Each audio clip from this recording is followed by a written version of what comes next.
Hello बच्चों, welcome to my YouTube channel. तो आज की क्लास में हम लोग डिस्कशन करने वाले हैं क्लास 12th की केमिस्ट्री। क्लास 12th की केमिस्ट्री में मैंने आप लोगों को पढ़ाया था वैद्युत रसायन की कुछ इंपॉर्टेंट क्वेश्चन।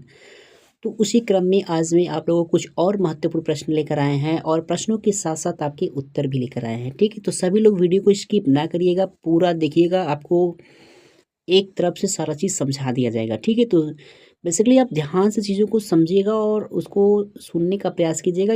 यकीन मानिए आपको सब याद हो जाएगा और जो भी क्वेश्चन मैं कराने वाला हूँ ये आप सबके लिए इम्पोर्टेंट है। तो चलिए टाइम को लॉस किए बिना क्लास को स्टार्ट करते हैं। ठीक है, तो जैसा कि आप देख सकते हैं कि पहला प्रश्न क्या है, वैद्युत रासायनिक श्रेणी किसे कहते हैं और इसके प्रमुख लक्षण तथा दो प्रमुख उपयोग लिखिए।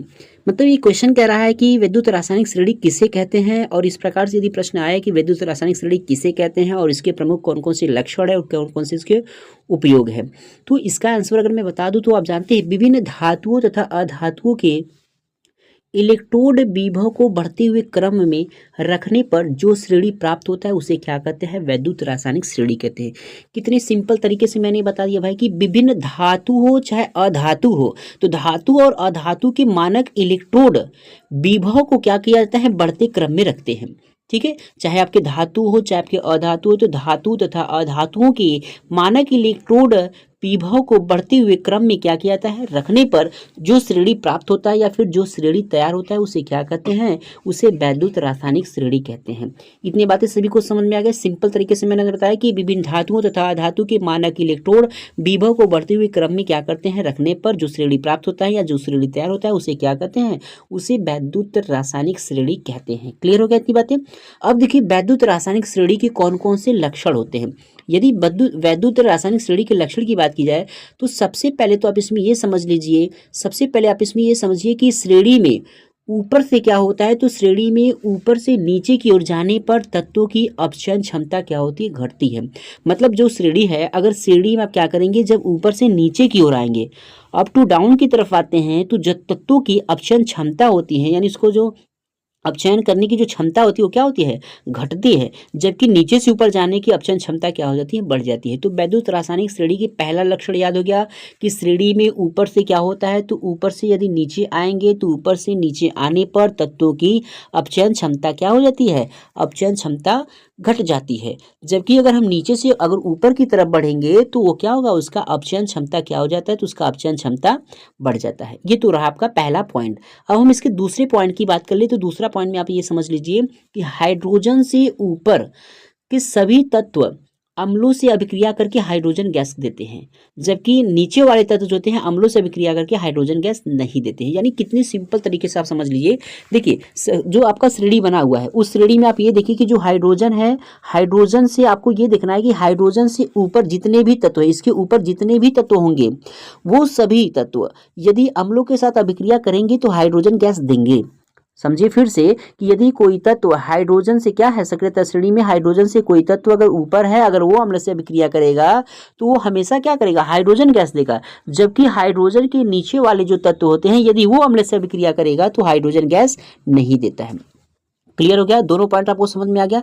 पहला पॉइंट तो मैं आपको बता ही दिया और इसके बाद दूसरा पॉइंट। अब बढ़ते इसके तीसरे पॉइंट की तरफ। ठीक है, तीसरा पॉइंट क्या है, तो तीसरे पॉइंट की यदि हम बात करें तो इसमें तीसरा पॉइंट बताएंगे कि हाइड्रोजन से ऊपर के सभी तत्व जल या भाप के साथ अभिक्रिया करके हाइड्रोजन गैस देते हैं। देखिए ये क्या कह रहा है कि हाइड्रोजन से ऊपर के जो तत्व होते हैं वो यदि क्या करेंगे, जल से अभिक्रिया करेंगे। ठीक है, तो जल से अभिक्रिया करेंगे तो जल से अभिक्रिया करने के साथ क्या करते हैं, वो हाइड्रोजन गैस मुक्त करते हैं। यदि वो आपके वाटर से रिएक्शन करते हैं, जल के साथ अभिक्रिया करेंगे तो भी वो क्या करेगा, तो भी आपका हाइड्रोजन गैस देगा।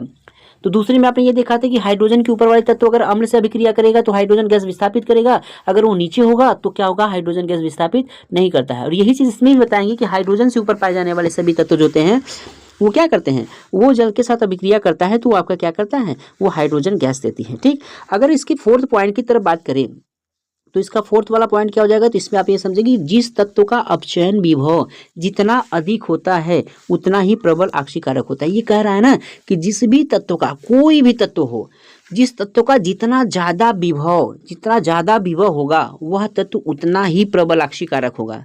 क्या होगा, उतना ज़्यादा ही प्रबल आक्षीकारक होगा। और जिस तत्व का अपचयन विभव जितना कम होगा और वह उतना ही क्या होगा, प्रबल अपचायक होगा। देखिए एक आपका आक्सीकारक मतलब प्रबल आक्सीकारक होगा। प्रबल आक्सीकारक कौन होगा, जो तत्व क्या होगा, जिस तत्व का अपचयन विभव क्या होगा, अधिक होगा। तो जिस तत्व का अपचयन विभव क्या होगा, जितना अधिक होगा वह तत्व प्रबल क्या होता है, उतना ही ज्यादा प्रबल आक्सीकारक होगा। और जिस तत्व का अपचयन विभव जितना कम होता है वह उतना ही क्या होता है, प्रबल अपचायक होता है। क्लियर है। अब इसके बाद इसके फोर्थ पॉइंट की बात करें तो फोर्थ पॉइंट क्या हो जाएगा कि श्रेणी का ऊपर वाला तत्व नीचे वाले तत्वों को उसके विलयन से क्या कर देते हैं, विस्थापित करते हैं। लो ये भी कितने सिंपल तरीके से बता दो रहा हूँ कि श्रेणी का जो ऊपर वाला तत्व होता है ना, श्रेणी के ऊपर वाला तत्व जो होता है वो नीचे वाले तत्वों के विलयन से क्या कर देता है, तो नीचे वाले तत्वों को विलयन से क्या कर देता है, उसको विस्थापित कर देता है। ठीक है, तो ये एक प्रश्न सभी को समझ में आ गया। तो हम बढ़ते हैं दूसरे प्रश्न की तरफ। तो प्रश्न क्या था आपको समझ में आ ही गया होगा। और प्रश्न में आप इसके बाद हम क्या करते हैं, अगले प्रश्न की तरफ बढ़ते हैं। क्लियर इतनी बातें सबको समझ में आ गया, आप कमेंट करके हमें बता दीजिएगा। ठीक है, तो अब यहीं पर हम अगले प्रश्न की बात करें तो इसमें अगला प्रश्न क्या हो जाएगा, तो अगला प्रश्न हो जाएगा विद्युत लेपन को उदाहरण द्वारा संक्षेप में समझाइए। देखिए विद्युत लेपन क्या है, ये कह रहा है कि विद्युत लेपन किसे कहते हैं उसको उदाहरण देकर आपको समझाना, ये भी आपके पेपर में आ सकता है। तो विद्युत लेपन को उदाहरण देकर अगर समझाना होगा तो इसको कैसे समझाएंगे, तो यहाँ पे मैं लिखा हूँ कि विद्युत अपघटन, ठीक है, विद्युत अपघटन द्वारा कम सक्रिय धातु की कलई अधिक सक्रिय धातु पर चढ़ाई जाती है। मतलब ये कह रहा है कि जो विद्युत अपघटन है उस विद्युत अपघटन के द्वारा कम सक्रिय धातु की कलई हम अधिक सक्रिय धातु पर क्या कर देते हैं, चढ़ा देते हैं। और इस प्रक्रिया को क्या कहते हैं, विद्युत लेपन कहते हैं। क्या कहते हैं, विद्युत लेपन कहते हैं। और इससे क्या होता है, धातुओं की होने वाली संचार क्रिया को क्या किया जाता है, विद्युत लेपन द्वारा रोका जा सकता है। मतलब जो भी धातुओं में संचारण हो रहा है, जो भी धातु आपका खराब हो रहा है, नष्ट हो रहा है, उस धातुओं के संचारण को रोकने के लिए हम विद्युत लेपन द्वारा क्या कर सकते हैं, उसको रोक सकते हैं। अब एग्जाम्पल के तौर पर समझ लेते हैं। एग्जाम्पल क्या हो जाएगा, तो एग्जाम्पल आप देखिए कि लोहे की चादर पर जिंक या टीन का क्या कर देते हैं, लेप किया जाता है। क्योंकि जिंक का जो टीन होता है वो सक्रियता क्या होता है, लोहे से कम होता है। तो मतलब ये कह रहा है कि जो लोहे का चादर है उस लोहे की चादर पर हम जिंक या फिर टीन का लेप लगा करके उस पर चढ़ा देते हैं। क्यों ऐसा करते हैं, क्योंकि जो जिंक या टीन जो होता है वो क्या होता है, लोहे से क्या होता है, कम सक्रिय होता है। ठीक है, तो ये रहा आपका नेक्स्ट क्वेश्चन। अब बढ़ते हैं अगले प्रश्न की तरफ। चलिए ठीक है, अगला प्रश्न क्या है, तो अगला प्रश्न इसमें देखिए लिखा हुआ है कि सिल्वर नाइट्रेट के घोल में कापर की छड़ डालने पर घोल नीला क्यों हो जाता है। जो सिल्वर नाइट्रेट है ये एक प्रकार का क्या है, सॉल्यूशन है। सिल्वर नाइट्रेट यानी AgNO3, ये सिल्वर नाइट्रेट का क्या है, एक घोल है यानी विलयन है। और इस विलयन में जब हम कापर के छड़ को डालते हैं तो वो नीला क्यों हो जाता है, ये रीजन पूछ रहा है। तो इसका सही आंसर क्या हो जाएगा कि विद्युत रासायनिक श्रेणी का प्रत्येक तत्व अपने से नीचे स्थित तत्वों को क्या करता है, उसके विलयन से विस्थापित कर सकता है। और श्रेणी में जो कापर का जो स्थान होता है वो सिल्वर से क्या होता है, ऊपर होता है।